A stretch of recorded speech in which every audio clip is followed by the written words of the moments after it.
Okay, in this video, we're going to talk about partial fractions. So to begin with here, we've got a difference of two fractions, and they've both got binomial pieces in the denominator. And so just as a refresher, this is an Algebra 1 problem, or 2. We need to get common denominators in order to add or subtract fractions. So multiply top and the bottom of each fraction by the missing factor, and simplify, and simplify. And then we end up with this x minus 13 over 2x squared minus 7x plus 3. Okay, so why are we doing that? Well, what if you were asked to evaluate the integral of that same rational function? We don't have a way to do that by hand as it stands in the form that it's in. But if you could rewrite it in these two smaller bite-sized pieces, then we do have the skills to take the antiderivative of those pieces. And so that is basically what partial fractions is rewriting a rational function like this as the sum or difference of two smaller fractions.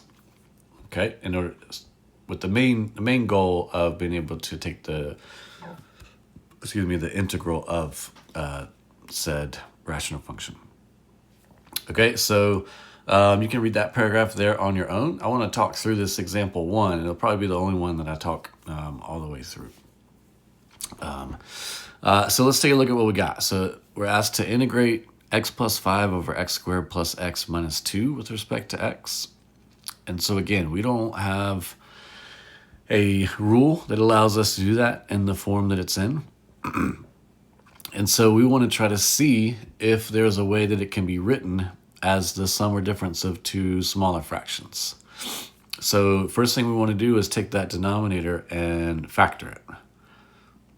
All right, it needs to be able to be factored if it's going to work with partial fractions. Okay, so we factor it, and then we kind of want to set it up like so that we don't know what our numerators are going to be. So we replace them with some a value and some b value. But we know that it's going to need to, the denominator is going to need to come from these two factors that make up the denominator. So one of the fractions is going to have an x plus 2 factor. The other one's going to have an x minus 1 factor. Okay, so then in order to combine both of those fractions on the right into a single fraction, and this might feel like we're working backwards, like we're going to just end up where we started, but just go with it for now. Then we will multiply by that missing factor, again, as if we were trying to add those two fractions together. Got to have common denominators. And so that's going to make our common denominator, which is going to be the same as what it is on the left. And then in the top, we're going to have this expression, a times x minus 1 plus b times x plus 2.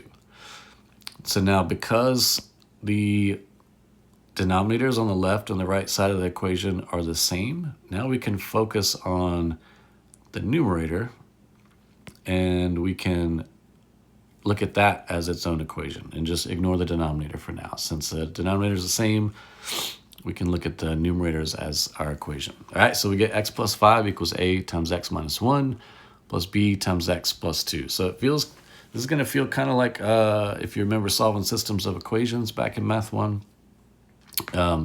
It's similar to that. It's also similar to the cover-up method that we used in Math 1 and maybe middle school math to graph a line that's in standard form, taking advantage of those x-intercepts and y-intercepts. So what we're going to do here is we're going to say, all right, let's look at this first binomial here. What x value would make that equal to 0? Okay, 1 would make that equal to 0. So we're going to let x equal 1. And we're going to play out this equation as if x was 1. Okay, so everywhere you see an x, substitute in a 1.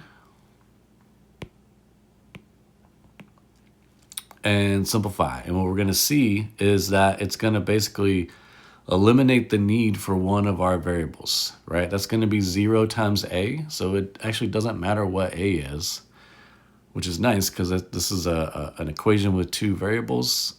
That gets it down to an equation with just 1 variable, and we can solve for that one. So we get b equals 2. So now we're going to do the same thing, but for the other binomial.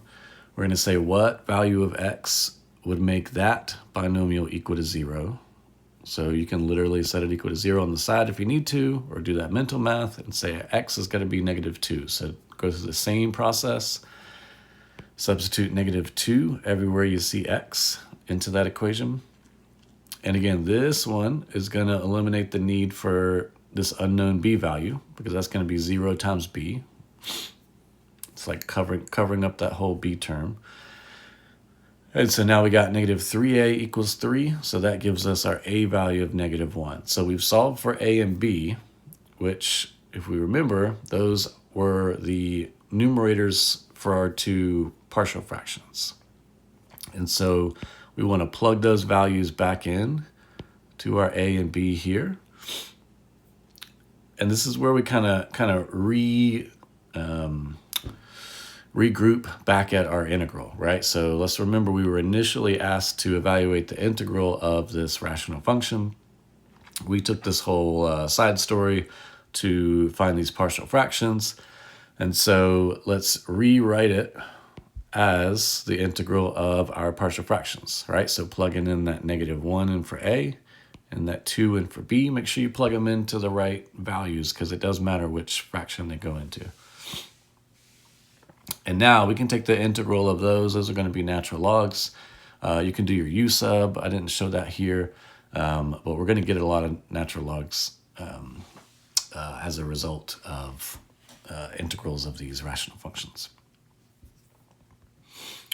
Okay, example 2 and 3 are shown here. I encourage you to try those first. They're going to be real similar, and actually, if you notice, these are already factored for you. You don't even have to factor those denominators. So set up your partial fractions, find your a and b values, and plug those back into the integral and solve using those pieces. Okay, on the next page, there's one with just a little extra step in the beginning. The example that we're given in 4 has a top-heavy rational function.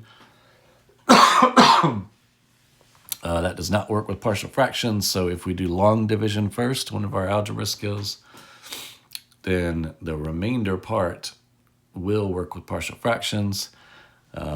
Again, we don't have a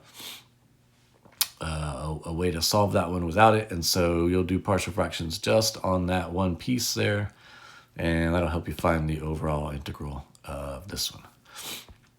The last section here introduces logistic growth. This is going to be the topic on our last section of this unit. And it basically just says, hey, the differential equation for logistic growth behaving variables looks like so. We've got dy dt, where y is some typically a population, t is time, equals some constant k times y times L minus y, where L is some carrying capacity, so some limit to the amount that population can grow. This is a way to convert, that differential equation to a y equals equation. I'd encourage you to go step by step and jot this down and check it out. It does involve partial fractions. That's why it's kind of included in this section. And then in our next lesson, we will use both the differential equation and this y equals logistic equation to solve some more problems with logistic behaving functions.